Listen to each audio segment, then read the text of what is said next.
Hello and welcome to episode 2 of the Cart Podcast with me, Sim. So before we get into episode 2 of this podcast, I wanted to just tell you a couple of things. Firstly, I am an amateur at this podcasting and this is the beginning of my podcasting journey and I'm learning a lot and struggling a lot in some places. So there are a couple of points I wanted to mention. Firstly, on my first episode, when I decided to record on my laptop, which was a big mistake because the fans started going off halfway through the podcast, which you can kind of hear in the background, and I'm really sorry about that. I wasn't expecting my fans to just start making a noise. Secondly, I did try and record a couple of times, but the last one I did was the best I could do, and when I re-listened to it I thought about other things I could have said on the podcast, but they didn't occur to me at the time, and that was kind of annoying, but I suppose that's just the essence of podcasting. So yes, we can just discuss more about True Beauty if anyone is listening to this podcast, that is. Another thing I wanted to mention is that I'm having difficulties with my Instagram page at the moment. It won't let me upload videos, but it will let me upload photos, so just bear with me a minute. If my Instagram posts are a little late, then you'll understand that I am having difficulty still, but I'm trying to get that sorted. And lastly, my podcast, I'm trying to get it approved on Spotify and Apple Podcasts. It will take a while. I think it should be ready within a week's time, so hopefully you'll be able to listen to my podcasts there as well. Also, I uploaded my podcast onto YouTube as well. If you research Cart Podcast, you can listen to them there as well, and also drop a comment in the comment section and tell me what you think of my first ever episode. That's gone up on the 7th of March. That's great. So, getting into episode 2. So today's theme is on a variety show, and I absolutely love Korean variety shows. They are so funny and hilarious. It's something to just watch at the end of a bad day, and I'm the sort of person that will just laugh at anything and everything, and every time I watch Korean variety shows with people around me, they're like, oh, what are you laughing at? Why are you laughing so much at that? And it's just, I don't know, I just find them really, they're a good stress reliever. They always have food involved, there's always humour, and the edits to the Korean variety shows just takes it to the next level. They are pretty hilarious. So this show I want to talk about is called Master in the House. In Korean it's known as 집사부일체, and it's sometimes shortened down to 집사부, oh my god. It's hard enough speaking in English, but speaking in Korean is like even more harder when I'm trying to do this podcast. But yes, this is part 1 of Master in the House. And this is one of my favourite Korean variety shows ever because it has a mix of everything. It has humour, it has great cast, it's just everything about it is just great, and it also has some deep, meaningful moments which I really do enjoy, and because I'm that sort of person that likes to think deeply.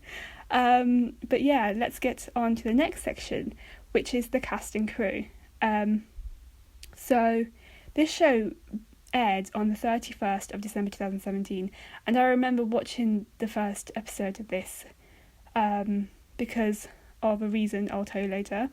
But yes, it involves 4 regular members. There's Lee Sang-hyun, who's an actor, Yuk Sung-jae, who is a singer from B2B and also an actor, and there's Lee Seung-gi, who is also a singer and actor, and Yang Se-hyung, who is also a comedian. Out of these 4 individuals, I recognise Lee Sang-hyun from dramas as well as Yuk Sung-jae. One of my favourite dramas that Yuk Sung-jae stars in is called Who Are You? School 2015. It is such a cute drama, and it made me cry right at the start, and the OST is just brilliant, so you can check that out as well if you haven't seen it already. And yes, Yang Se-hung, he is a comedian, and I haven't watched many of his shows, but I know that he was on Comedy Big League and Infinite Challenge. I've never seen them, but he is quite a big comedian in South Korea. Lee Seung-gi, he debuted years ago, and the reason why I started watching Master in the House is because Lee Seung-gi had just finished shooting the drama A Korean Odyssey, or otherwise known as Hwayugi, and he was going to star on this new variety show. If you're not already aware, Lee Seung-gi appeared on his first variety show. I think it was his first variety show, 2 Days One Night, which was years ago, and he was like in his 20s then. But so this was his new variety show he was going to star in, with the other 3 members as well. And at present, though, two of these members have left and 3 members joined. The show is just as amazing as it is now than it was back then. But I'm going to start off talking about the beginnings of this show. So, the basics of this show is that there are these 4 members, and every 1 to 2 episodes there's a master who tends to be a legend on the Korean entertainment scene, and they basically just show their livelihood and their lifestyle and how they live.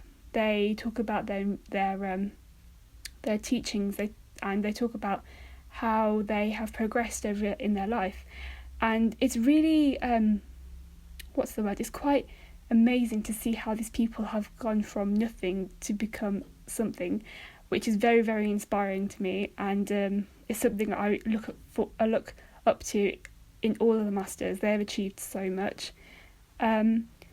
So that's the basics of the show, and so we come across a lot of different masters. The show's been going on for about 3 years now, and I'm going to start. I've already said this, but right at the beginning. And the first episode begins with the 4 members trying to get to know one another, and they input their ideas on who they want to meet on this show. At the beginning, it is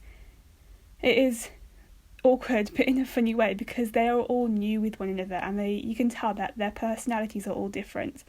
And by the way, all 4 members do a really good job of... All 4 members do a really good job of trying their best. I love all of them, because they do such a good job of just getting to know their master and just getting to know one another. And so that's the basics of the first episode. And then the next 2 episodes we have the first master, called John In-kwon, and he is a legendary singer and songwriter in South Korea. In terms of background research, he debuted in 1979 in a folk rock band called Apart and Together, or in Korean known as Taro Tokachi. He also formed a rock band in 1985 called Dolgukwa, and I think I tried to Google the meaning of this, and it means wild chrysanthemum, and I'm not sure if that had a meaning to him, because I couldn't find that anywhere. But with this rock band, they released an album called March, or Hyungchin, and this became very, very popular, and was basically the turning point of him to become a legend in South Korea. So one of the songs that I heard a lot when I was watching shows and dramas, but I never knew where the original singer came from, was the song Don't Worry Dear, or in Korean it's known as 걱정 말아요 그대, and it's covered by so many different individuals and singers, but he was the original singer of it, and it just sounds so much more heartwarming when he sings it. I also found out that for the 2018 Olympics, it was held in Pyeongchang, Pyongyang, I think. Sorry, and he sang "Imagine" by John Lennon with a couple of other Korean singers, and you can check that out on YouTube. He does such a great job, considering that English isn't his first language. His voice is just great for the song because he has that raspy rock sort of voice, which is just amazing. So you can see that on YouTube. So moving on to the first couple of episodes then, with their interaction with Jonin Kwon. So basically, when they come to meet the first master, you can tell there is so much awkwardness between them, because firstly, it's the first time they're working with each other, and it's the first master that they're introduced to, and it's just funny. I felt very, very awkward for them because it's their first time, and you could just sense the awkwardness. But in the beginning, Jonin Kwon mentions his daily schedule, and one of the funny points that I remember watching about this is that he said that he likes to wake up at 4 a.m. to start his day, but he didn't really wake up at 4 a.m. the next day. He woke up much later. Another funny point I remember from this episode was that Jonin Kwon loves rice crust, and it's known in Korean as nuringji, and it was really funny because he made a meal with rice crust and water, and that was the dinner. And then for breakfast, I think they had a spoon of honey powder, because he says honey powder is good for his throat, which I found absolutely adorable. All the way through the show, the master likes to wear sunglasses, and there was a moment where they were drawing, the four members were drawing Jonin Kwon, and they asked if he could lift up his sunglasses, and when he did, he looked so adorable. He was a different person when he lifted up his sunglasses. It made him look more gentle. That was very cute.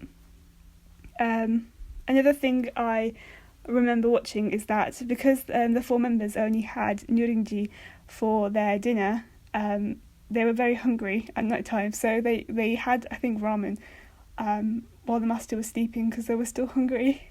I felt bad for them, and I felt bad for the master as well because he was trying his best, and the four members were still hungry. Some deep moments that I loved about this master was that, and the members, is that at the start the members helped clean around his house, and I found this so touching because it just reminded me of my own grandparents and how much they appreciate it when you help them out. He also, at the end of this episode with the master, with Jonin Kwon, he sings his songs in the practice room, and the members are his audience, and it was so touching because some of the members started to cry. I think it was Yuk Sung Jae and also Lee Sang-gun. They started to cry, and it just made me really upset as well because his having a live concert with one of the original singers of Korea is very meaningful, and it was upsetting. His lyrics are quite good as well. So I think that's all I've got for this episode on Master in the House Part 1.